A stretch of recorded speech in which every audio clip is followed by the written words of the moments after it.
ஆலு போஸ்டோ அதான் நம்ம வந்து பண்ண போகிறோம். அதுக்கு நான் வந்து அடுப்பில் ஒரு கடாயை வச்சுருக்கேன். இதில் வந்து கொஞ்சமாக ஆயில் விட்டுக்கலாம். இதுக்கு கொஞ்சமாக ஆயில் விட்டுக்கலாம். கொஞ்சம் தான் ஆயில் விட்டுருக்கேன். இது வந்து no onion no garlic recipe. பாருங்கள், ஆயில் விட்டுட்டேன். இந்த ஆயில் காஞ்ச உடனே நம்ம வந்து கொஞ்சமாக ஜீரகம் போட்டுக்கிறேன். அதுக்கப்புறம் வந்து ஒரு தனியா வத்தல் நாலு போட்டுக்கிறேன்.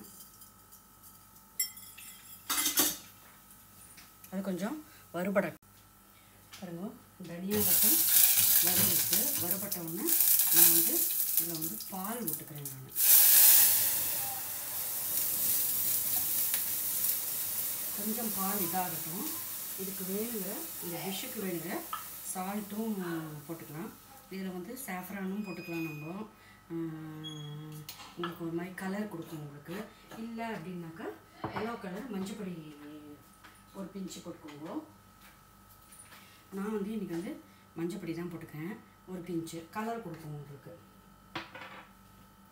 இப்போ இது வந்து லைட்டாக கொதிக்கட்டும்.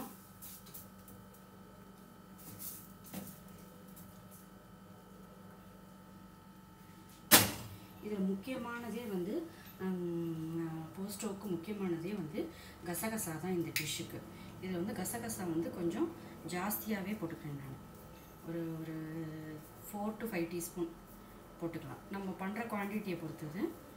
இதை வந்து பேஸ்ட்டாக பண்ணியும் போட்டுக்கலாம். நான் வந்து வெறுமனே அப்படியே போட்டு இப்போ இதுலேயே வந்து கொதிக்க விட்டுறேன். நான் இன்னும் கொஞ்சம் இதாகவும் இருக்கும். இதை நம்ம பேஸ்ட் பண்ணி ஊற வச்சுட்டு பேஸ்ட் பண்ணியும் போட்டுக்கலாம். நம்ம இது கொஞ்சம் கொதிக்கட்டும். இதுக்கு காரத்துக்கு வந்து நான் வந்து பச்சை மிளகாவை தான் வந்து நறுக்கி போட்டுக்கிறேன். இதுக்கு வேறு எதுவுமே காரம் இல்லை. இதுதான் காரம் இருக்குது. ஸோ நான் வந்து பச்சை மிளகாவை வந்து ஸ்லிப் பண்ணி போட்டுக்கிறேன். நான் பச்சை மிளகாவை ஸ்லிப் பண்ணி போட்டுக்கிறேன். இதுவும் கொஞ்சம் நல்லா இதாகட்டும். இதோட கொதிக்கட்டும்.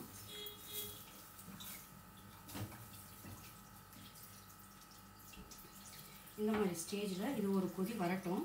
இது ஒரு கொதி வந்த உடனே நான் வந்து இங்கே வந்து ஸ்வீட் பொட்டேட்டோவும் நார்மல் பொட்டேட்டோவும் பண்ணி வச்சுருக்கேன். பாயில் பண்ணி வச்சுருக்கேன். ஸ்வீட் பொட்டேட்டோ போட்டுக்கிறதுனால ஒரு விதமான ஸ்வீட் டேஸ்ட்டு கிடைக்கும் உங்களுக்கு. அதனால் சும்மா கொஞ்சம் தான் ஒன்று தான் போட்டுருக்கேன். அதுவும் இந்த பாயில்டு நார்மல் பொட்டேட்டோஸும் பாயில் பண்ணி வச்சுட்டுருக்கேன். நான் இந்த ரெண்டும் அடுத்தது போட்டுக்கலாம். பாருங்கள், இதுவும் வந்து ஒரு கொதி வந்துருக்கு. உப்பெல்லாம் சரியாக இருக்கான்னு செக் பண்ணிக்கோங்க.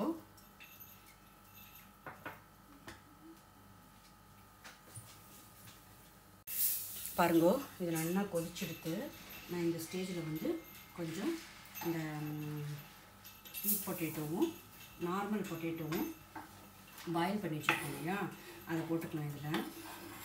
இது வந்து அந்த மில்க் இதோட வந்து நல்லா கோட் ஆகட்டும். நம்ம இதை வந்து ஸ்மாஷ்லாம் பண்ண வேண்டியதே இல்லை. இப்படியே தான் வந்து இது பண்ணணும்.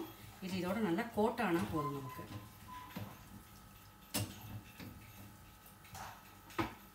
இது இதோட கோட் ஆகட்டும். நல்லா ஒரு கொதி வரட்டும். பாருங்க, இது வந்து நல்லா கோட்டாக இருக்குது. நம்ம வந்து கார்னிஷிங்க்கு கொரியண்டர் லீவ்ஸை வந்து கட் பண்ணி வச்சுருக்கேன். அது இதோட சேர்த்துக்கலாம். நம்ம அவ்வளோதான். No onion no garlic recipe potato aloo posto ready. ரொம்ப நல்லாயிருக்கும். இது வெறும் சாத்துக்கும் சாப்பிட்லாம். அப்புறம் காரமெல்லாம் எதுவுமே இல்லாமல் ஒரு 4 கிழமைக்கு பண்ணி சாப்பிட்றதுக்கு கூட ரொம்ப கம்ஃபர்ட்டாக இருக்கும். இதை வந்து நீங்கள் வந்து அப்பப்போ அந்த சாப்பிட்றப்போ வந்து அந்த கொரியண்டரில் வந்து கடிக்கிறதுலாம் ரொம்ப டேஸ்ட்டாக இருக்கும். நீங்களும் உங்கள் இடத்துல ட்ரை பண்ணி பாருங்க, எப்படி இருக்குன்னு சொல்லுங்க. Enjoy the recipe. பார்த்தா ரொம்ப நல்லாயிருக்கும். நீங்களும் உங்கள் இடத்துல ட்ரை பண்ணி பாருங்க. தேங்க்யூ ஃபார் வாட்சிங் மை வீடியோ. பாய்.